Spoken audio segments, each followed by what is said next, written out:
हमारे टैक्स के पैसे से चलने वाला सरकारी चैनल आज केवल गालीबाजों और एजेंडाधारियों का प्लेटफॉर्म बनकर रह गया है। दूरदर्शन जो कभी हमारे देश की मीडिया का शान हुआ करता था, वो आज गालीबाजों का गटर बनता जा रहा है। इतना जूता मारूंगा मार तेरी मैया। अरे भाषा भाषा भाषा भाषा को मर्यादित रख। सुना आपने, देश के सबसे बड़े सरकारी चैनल डीडी न्यूज पर मां बहन की गालियां चल रही हैं। और उससे भी हैरानी करने वाली बात की ये देख कौन रहा है, जिसने माथे पर बड़ा सा चंदन का तिलक लगा रखा है, कंठी माला तो इतनी पहन रखी है कि गिनना मुश्किल है, भगवा वेशभूषा धारण कर रखी है, लेकिन भाषा सड़क छाप से भी बदतर। हालांकि ऐसे में ये भी जानना जरूरी रहता है कि इन लोगों को इतनी हिम्मत मिलती कहां से है कि सरेआम सरकारी चैनल पर गंदी गंदी गालियां दें। तो इन तस्वीरों को देखिए आप कि इनके साथ इन लोगों का उठना बैठना है राज्य के मुखिया के साथ। बाकी एक और बात कि इनको हमारे मोदी जी कल्चरल शौक का ज्ञान नहीं देते, क्योंकि ये उन्हीं की टोली से आते हैं। खैर, अब आपको वो दिखाते हैं कि कैसे एक सरकारी चैनल को गालीबाजों और एजेंडाधारियों का प्लेटफॉर्म बनाया जा रहा है। एक बार आप इस एंकर की भाषा सुनिए। नहीं है और सुनेंगे राहुल गांधी वीर सावरकर के चप्पल के नीचे जो धूल लगती है, उस धूल के एक कण के बराबर राहुल गांधी नहीं है। सुनना चाहते हैं आप? सुना आपने? कहीं से लग रहा है आपको कि एक न्यूज चैनल का एंकर है, सरकार की वाहवाही करने के चक्कर में विपक्ष के नेता पर अभद्र टिप्पणी कर रहा है। और ये तो इसका एक बार छोटा सा नमूना दिखाया हमने आपको,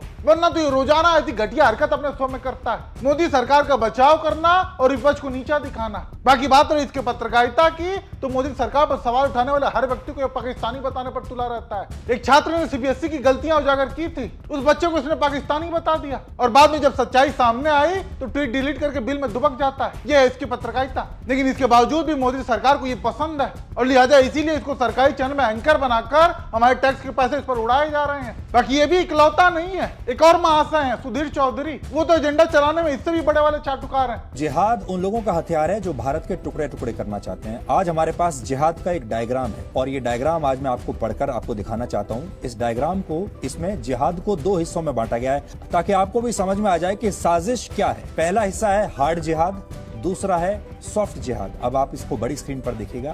इस डायग्राम में कही गई कुछ बातें मैं आपको पढ़कर सुनाना चाहता हूं। ये डायग्राम इस समय हिंदी में आपकी स्क्रीन पर है। सुना आपने, ये व्यक्ति इतना जहरीला है कि इसे हर चीज में जिहाद दिखता है। टीवी पर इसका मात्र एक ही काम है, हिंदू मुसलमान करके नफरत फैलाना, और यही बीजेपी को खूब मन भाता है। लिहाजा आज इस पर मोदी सरकार खूब मेहरबान है। हमारे टैक्स के पैसे ऐसे नफरती एंकर्स पर उड़ाए जा रहे हैं। नहीं तो अगर बात करें इसके पत्रकारिता की, तो ये वही व्यक्ति है जो 2000 की नोट में चिप बता रहा था। काले धन पर रोक के लिए लाए जा रहे 2000 रुपए के करेंसी नोट को बनाने के लिए state of the art nano technology का इस्तेमाल होगा। ये एक नई बात होगी।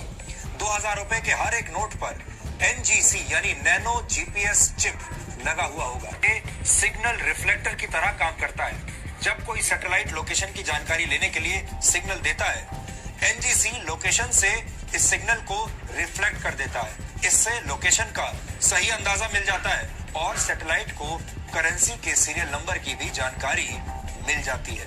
यानी ऐसी करेंसी जिसमें NGC लगा होता है, उसकी लोकेशन को ट्रैक किया जा सकता है।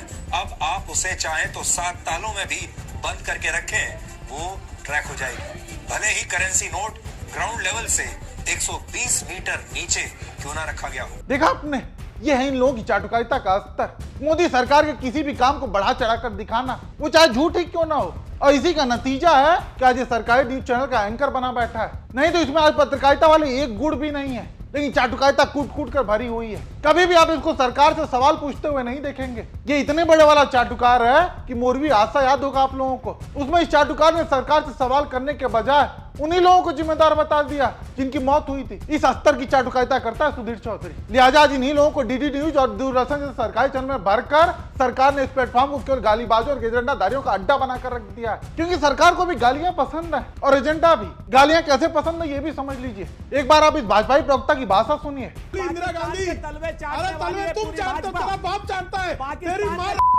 वाली है तुम्हारा खानदान। नहीं, मैं इस बहुत ही घटिया तरह की भाषा का इस्तेमाल हो रहा है।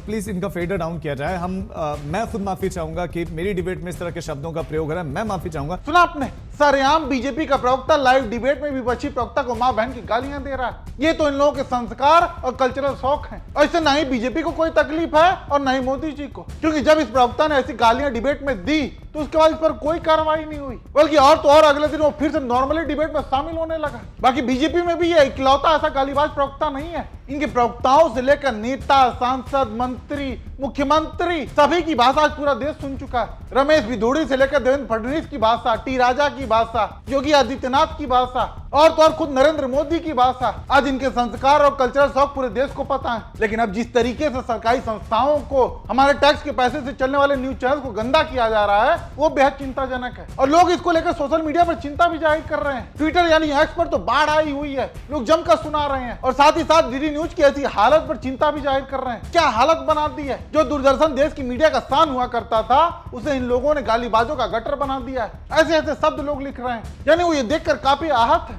बाकी आप दर्शक सरकारी न्यूज चैनल की ऐसी हालत को लेकर क्या सोचते हैं, आप भी अपनी राय जरूर बताइएगा।